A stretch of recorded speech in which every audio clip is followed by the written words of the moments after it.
Welcome to the LCTV Show, a program that highlights organizations in the Lynn community. Today with me, I have the Community Minority Cultural Center. Two guests with me, Darrell Murkison, who serves as Secretary of the Community Minority Cultural Center, and William B. Lott Jr., who's an interim Executive Director of the Community Minority Cultural Center. How you fellas doing this morning, afternoon, I should say? Doing well, doing well. Great. So, Glad to be here. Yeah, happy holidays, first of all. Hope you guys got your shopping out the way and all that good stuff. Yeah. Not quite yet, but we're working on it. So let's get started. So Darrell, how long have you been with the Community Minority Culture Center?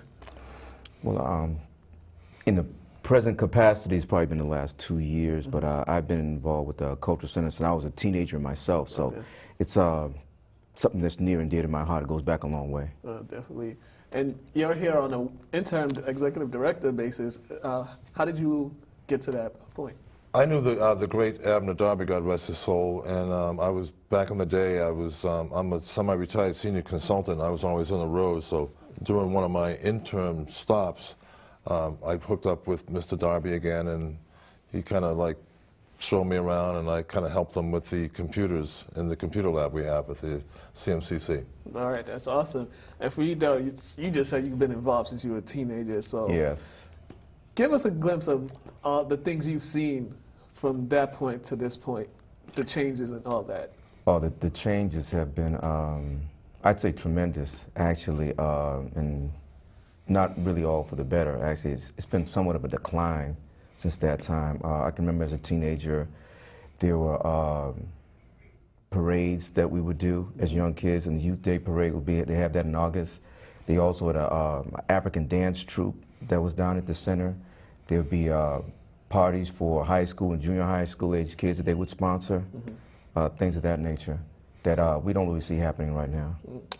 Can you pinpoint why is that? I would say it's a combination of things. I think first and foremost, a lot of the funding's been cut to actually fund and provide the services that we need for those young people in those programs. You know, you have, like I mentioned, that there was a dance troupe. They need a teacher for that. Yeah. You know, instructors, plus you find qualified instructors, and people just need to be paid. Yeah, that's true, kid. I mean, nobody wants to work for free.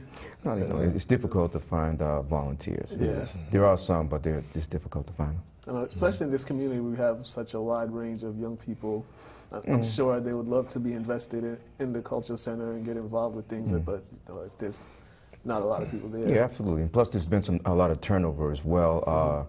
I think some of the new leadership they've had at the cultural center, again, in the beginning, the cultural center, from its inception, it wasn't at its current site. It used to be down on 33 Sutton Street, a much smaller building, different responsibilities and things that happened at that particular point. So when the change took place back in 1998, and we took over the current building that we're in now, there's a lot of different changes that took over, different, again, people in different leadership positions, and the mission remained constant, but it was just a harder road of getting there. And you guys are located over here on Union Street, correct? Yeah, we're at 298 Union Street right now. Yeah, so I see the big sign, so there's definitely like a sign people will see to get there. It's just a matter of, I mean, that whole Union Street has kind of changed over the years as well, too. I would think that. Oh, it has. I would think like some of the stuff that used to go on kind of detracted people from going over there. Yeah, it's just a different location, different site there. So again, when it was on Sutton Street, it wasn't directly downtown. You know, so it was I guess I'd say it was a more familiar and easier accessible type of location to get to. Right. More communal. Definitely. And for you, William, you're serving at an interim executive director basis right now. So what are some of the things some ideas that you have that you're thinking of bringing to the organization to help it boost it up a little bit? What I'm trying to do is bring back some of the old programs. I remember what Darrell mentioned, the dances they used to have and some of the minority cultural events that we used to promote in the city. And we want to bring those back. You know, we want to, the donors that we have, we want to go out and reach out to them again and get the funding level back up.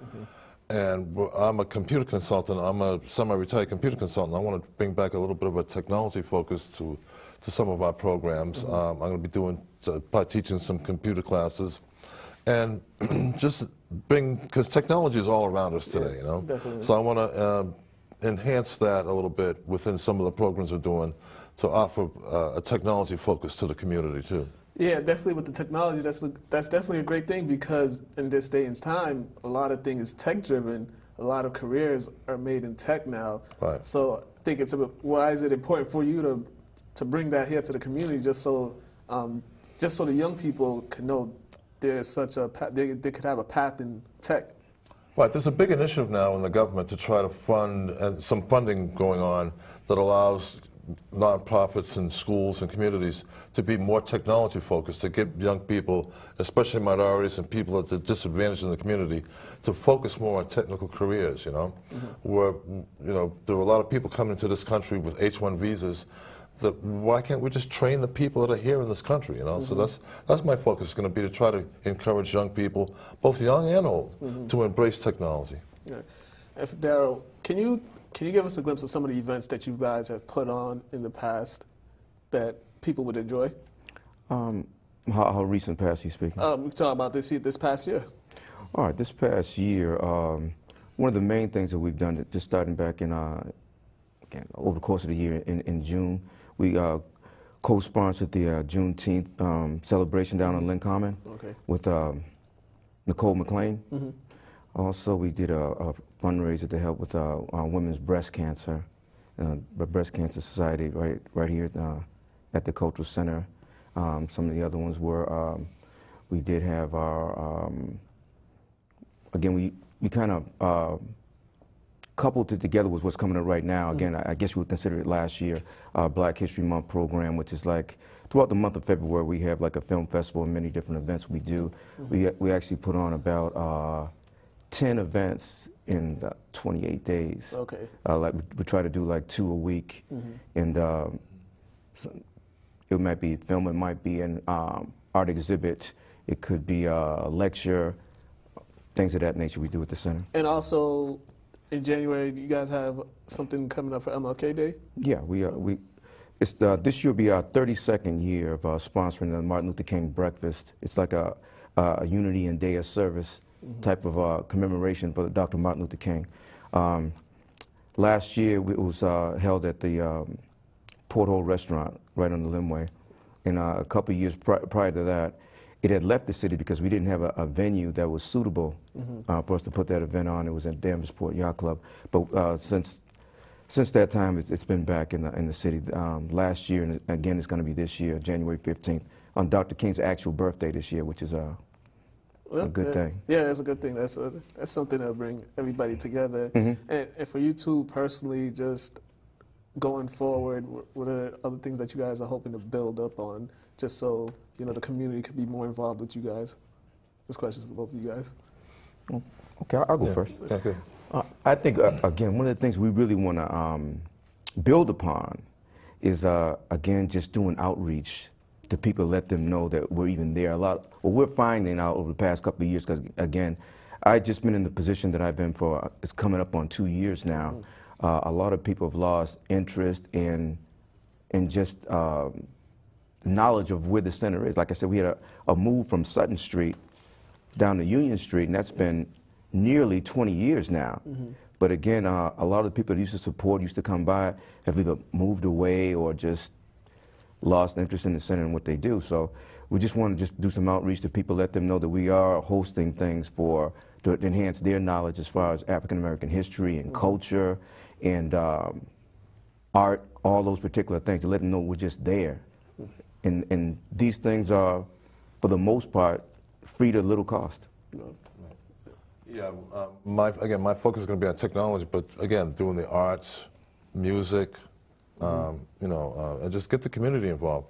There's been a generational change too over the years. Generations have moved away, and new minorities have moved into the community too. So we want to reach out to those people again, you know, and get them involved in our organization. Yeah, just a couple of things I'd forgotten about. This, a couple of local authors that we've had book signings down there as well, to let them know that they can have a career at being an entrepreneur, and also maybe just in literature and writing. Yeah. So we think it was good to reach to those young people and let them know that there's other people that came up in the community just like you, but these people are reaching out, they're writing books, they're trying to reach a different demographic. Yeah. And in Lynn, there's so much diversity in Lynn, so many different languages being spoken in Lynn. So what challenges do you guys face when you're dealing with individuals who English isn't their first language? So what does the center do for them? Okay, well, I think when the major challenge with that is it's obvious that it's a language barrier. You know, in our particular, our particular organization that we're involved with, that we're reaching out to, we don't have anyone that's on our staff right now that I would consider currently fluently bilingual. So we have to enlist other people just to trying to translate when people are looking, where do I get English classes? Yeah. So we have some people that volunteer that help us translate to let them know that they can come there to get English classes. Yeah. So that, you know, something as fundamental as that. Yeah, and also with that, there's also the culture adaptation. You got to adapt to a new culture.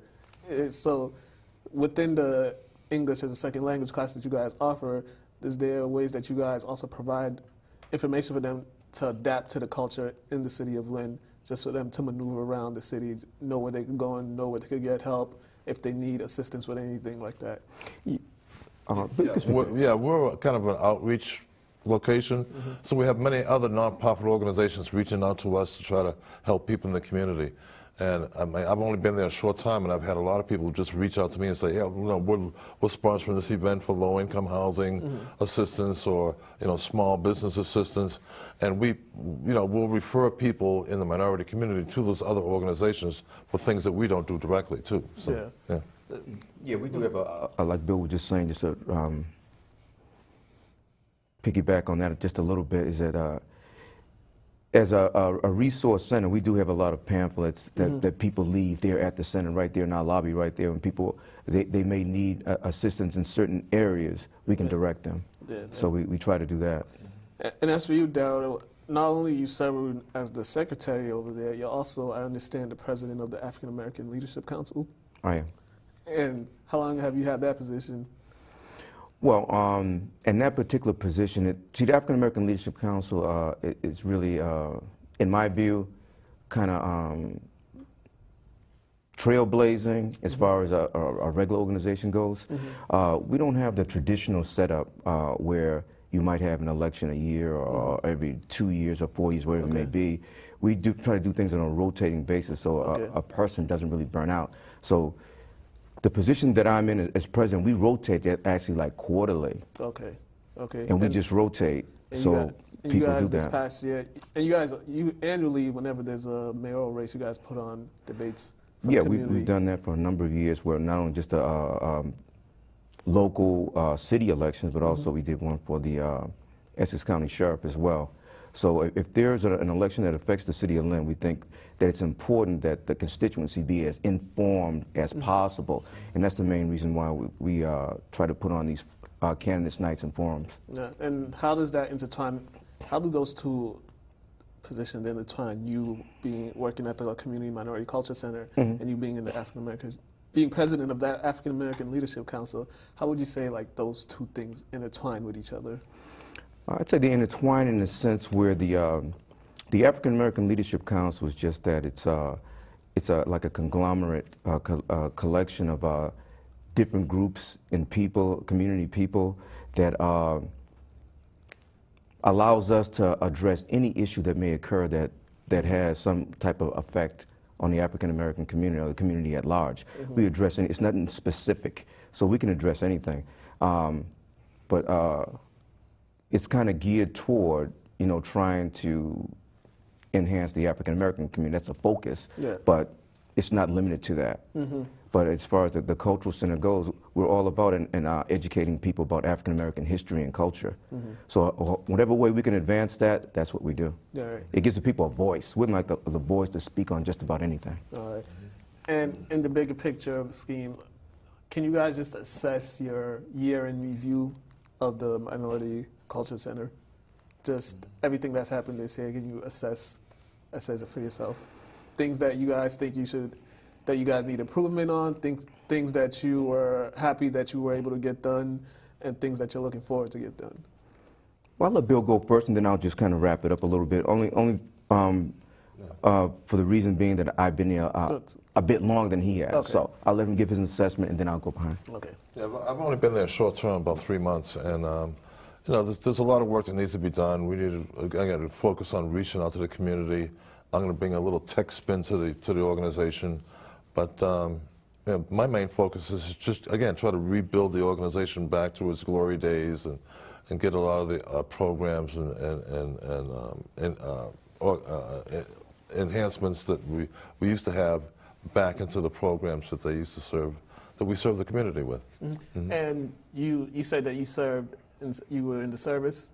Yeah, I'm an Air Force veteran. I'm also a private pilot and a semi-retired senior IBM computer systems engineer. So how does your experience with that kind of helps you in this position that you're in? Do you take some of the things that you've learned in your years of service and you kind of bring it to this job just so it can be a little easier for you?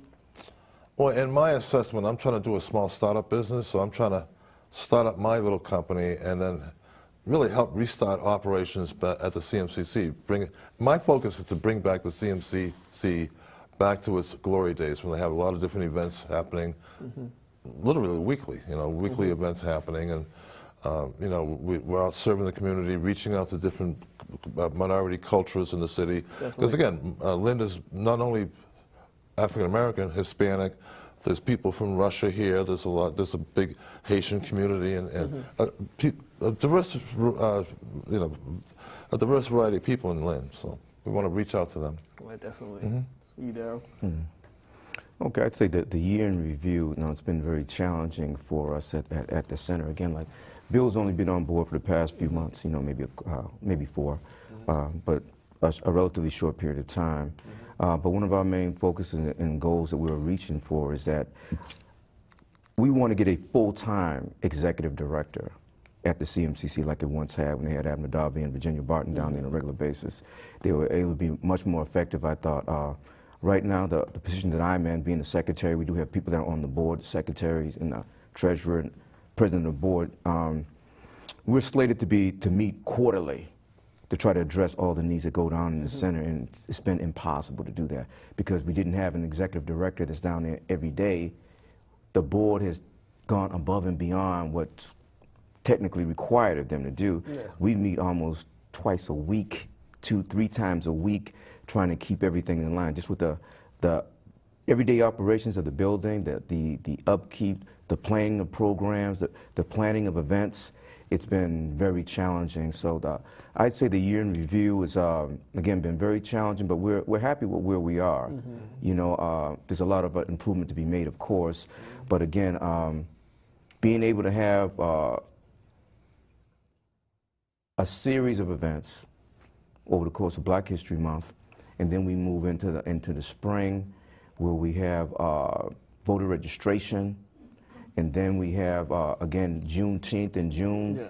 That's annually, correct? Yes. The Juneteenth event, right? Juneteenth is annually, but again, we've done it at the Cultural Center years previously, but it's just been revitalized over the past couple of years. Again, I've emphasized Nicole McLean is a young person that's taken up that mantle right now. She's done a fantastic job. So again, we try to support her. In her organization, they've had what they call a women's high tea down at the center, where again, African-American women and other women as well, everyone's always invited to do such, where they have this event where they call it a high tea. Ladies come down dressed in their Sunday best and their nice hats and things like that, and they discuss some of the current issues of the day. So they do things like that. Again, we try to support, people came down for book signings and supporting breast cancer for women. All these different things I thought were very successful for us. And we look to try to build on that. Yeah, that's always good. I'm sure you guys are going to definitely work hard enough to bring that back to the city. I just want to get one more, one more statement out there. I just want to encourage everybody in the community to come out and support the Minority Cultural Center and help us bring back some of the programs we used to have. Without your support in the community, we wouldn't be where we are today. Yeah, that's definitely great. The support of the community is definitely a big thing. And, Exactly. And if they want to do that, and if they want to get in contact with you guys, how can they do that? Yeah, we're located at 298 Union Street, right across from Lynn Community Health Center. And the phone number there is 781-477-1800. All right, definitely. And you'll be working on the website and getting that We're up. working on building a new website. Again, I'm going to try to lead the technology initiative at the CMCC now, and we're going to be offering some computer classes soon. I'll be heading those up and teaching some of those, and a lot of these will be free to the community. So again, come out and support us. Definitely looking forward to all the great things you guys are going to be doing in 2018. You got something? Yeah. Just one thing I just like to just end with and add to this is that we're looking to just have a safe place for younger people and encourage young people to come out so we can have things for them. Yeah. Matter of fact, one of our themes that we're having moving forward for the Martin Luther King Breakfast is that we are searching for new and young leaders in the new millennium. All right. Awesome. New and young leaders is definitely the way to go in the new millennium. The new year, 2018, is definitely going to be a big year for you guys. So we here are looking forward to seeing what you guys are going to be accomplished and keep doing great things for the community, and we're here to support you. Right, thank you. We look forward to your support, too. All right, not a problem. Thank you. Appreciate everything. All right. I just want to thank my guests, Darrell Murkison and William B. Lott Jr. for coming here and speaking with us, informing us of the great things they're doing. As for me, I'm Mukala Kabongo. I've been your host for the LCTV Show. Check us out on Twitter and Facebook, Lynn Community Television. Check out our YouTube channel, Lynn Community Television, and go to our website, www.linntv.org. Check us out, support us, all that great stuff. Signing off. We'll see you when we see you. Have a great day, ladies and gentlemen.